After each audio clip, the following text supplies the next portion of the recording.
प्रेमको साथी लट्टे। माता मित्रम पिता चेति स्वभावत त्रितयम हितम कार्यकारण तस्सान्ये भवन्ति हितबुद्धयम। हितोपदेश अर्थात् आमा पिता र मित्र यी तिनै व्यक्तिहरू स्वभावतः हाम्रो हितमा लागि परेका हुन्छन्। उनीहरूको माया स्नेह र सहयोग स्वार्थ रहित हुन्छ। अन्य व्यक्तिहरू हाम्रो हितमा लागे पनि त्यो प्राय कुनै कार्य वा कारणवश हुन्छ, जस्तै व्यापारिक लाभ, सामाजिक प्रतिष्ठा वा अन्य स्वार्थ। हुन पनि हो, जीवनमा हजारौँ मानिससँग भेट हुन्छ। कोही सँगै हिँड्छन्, कोही आधा बाटोमै छुटिन्छन्। केही यस्ता साथी पनि हुन्छन् जो जीवनको उत्तरार्धसम्म पनि बिसाउन नसक्ने सम्पत्ति बनेर रहन्छन्। कृष्ण प्रसाद घिमिरे जो मेरो प्रेमको साथी हुन्, विक्रम सम्वत 1949 सालमा जन्मिएका उनी मेरा बाल्यकालदेखिका मित्र हुन्। धेरैले उनलाई लट्टे भन्ने गर्दथे। हाम्रो मित्रताको यात्रा लामो छ। यसलाई न घामले सुकायो न वर्षाले बगायो। हामी एकसाथ बाख्रा गोठाला जान्थ्यौँ, गाई गोठालो जान्थ्यौँ। वन जङ्गल, खोला, बगर, गोरेटो, डाँडा काँडा यी सबै हाम्रो मित्रताको साक्षी छन्। भनेर भनि नसक्नु, लेखेर वर्णन गर्न नसक्नु सम्झनाहरू बने मसँग लट्टेको अनि लट्टेसँग मेरो। बाटोमा हिँड्दै गर्दा गाउँका मानिस पनि हामीलाई देखेर आयो महजोडी भन्दै हाँस्थे। एक समय मैले अतिरिक्त हुलाकमा काम गरेँ। बसाइ सरेपछि हुलाक कार्यालयसम्म मलाई आउन जान गाह्रो थियो। आफ्नो व्यक्तिगत कारणले काम छाडेपछि त्यो काम उनले गरे। उनले त्यो जागिर लामो समयसम्म गरे। उनको परिवार अत्यन्त प्रेमिल थियो। उनका बुवा पनि असल हुनुहुन्थ्यो। दुई परिवारको मित्रताले अर्को पुस्तामा पनि निरन्तरता पाइरहेको छ। कति सुखद कुरा, हाम्रा छोराहरू पनि उत्तिकै मिल्छन्।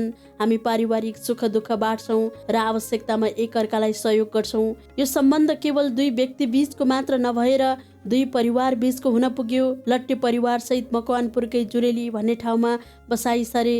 हामी बीच भौगोलिक दूरी बढ्यो तर आत्मिक निकटता उत्तिकै रह्यो। प्रेमको गुण नै यही हो। ठाउँ फेरिए पनि मन फेरिँदैन, स्थान बदलिए पनि सम्बन्ध बदलिँदैन। मेरो अनुभवमा प्रेमको साथी भनेको दाजुभाइ भन्दा कम हुँदैन, बरु कहिलेकाहीँ त बढी नै हुन्छ। आजकल प्रविधिले हामीलाई नजिक ल्याएको छ। अनलाइनमा घन्टौँसम्म कुराकानी हुन्छ। फोनले मानसिक दूरी घटाएको छ।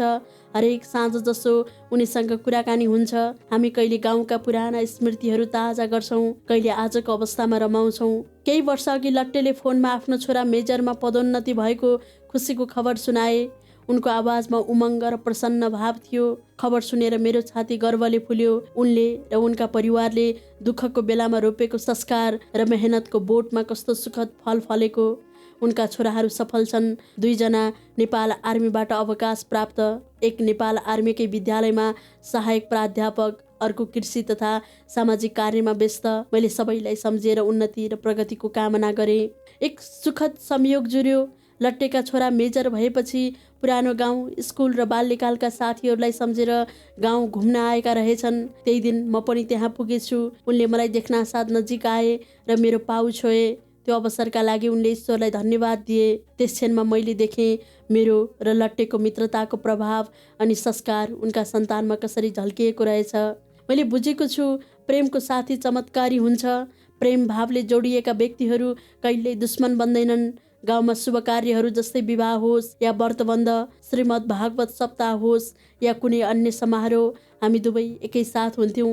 जब हामी दुवै कुनै कार्यक्रममा उपस्थित हुन्थ्यौँ, गाउँलेहरू महजोडी जस्तो भन्दै हाम्रो जोडीको तारिफ गर्थे। लट्टेको कुराले सबै हाँस्थे, खुलेर कुरा गर्थे।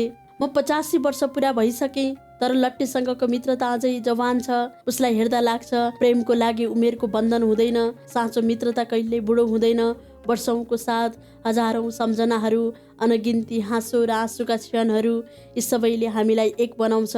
लट्टेसँगको मेरो मित्रता जीवनको सबैभन्दा बहुमूल्य उपहार हो। ऊ एउटा यस्तो साथी हो जसलाई मेरो हृदयले सधैँ प्रेमको साथी भनेर सम्झिरहन्छ।